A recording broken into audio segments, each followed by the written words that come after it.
Here's where things get even more interesting. Studies show that many retirees actually end retirement with more wealth than they started. Researchers call this the consumption gap, and essentially it's the difference between what retirees could spend and what they actually do spend.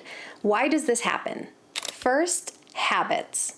If you've spent 30 or 40 years as a diligent saver, switching over to spending mode may not come naturally, especially if you've built your identity around the idea of growing and preserving your wealth.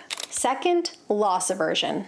Watching your portfolio dip after a withdrawal can feel like losing money, even if you know the math says you're safe. And third, uncertainty. Longevity risk, inflation, market volatility, all of this creates fear, and that fear causes people to hold back.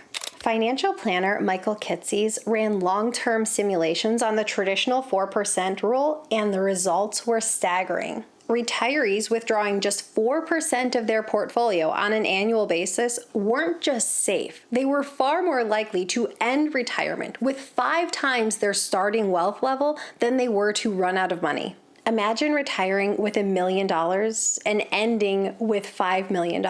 Or imagine retiring with $500,000 in investable assets. Some might call this a modest investment portfolio. You could still end with over $2.5 million in many situations. And Bill Bengen, the original creator of the 4% rule, has said that over 90% of retirees who use it end up with more money than they started retirement with. Why does this happen? Because historically, the markets have delivered more growth than the 4% withdrawal consumes. Even with all the ups and downs, a balanced or a blended stock bond portfolio tends to give back more than a 4% return. Add in the fact that many retirees often spend less than planned, especially in later years, and portfolios naturally compound instead of shrink.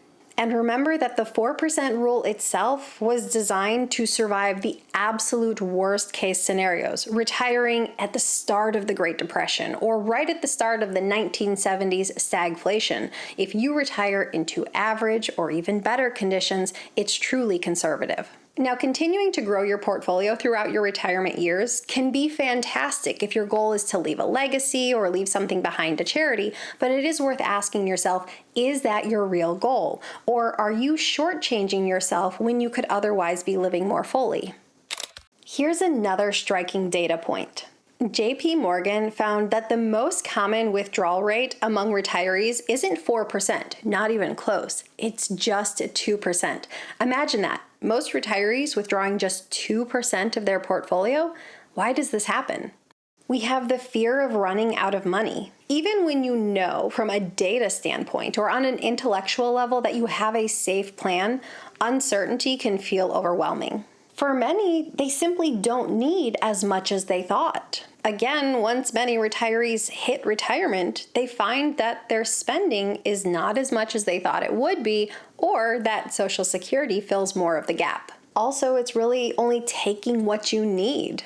For many retirees, they look at their investments as more of something to touch in a worst-case scenario or an emergency, rather than looking at it as an ongoing income source.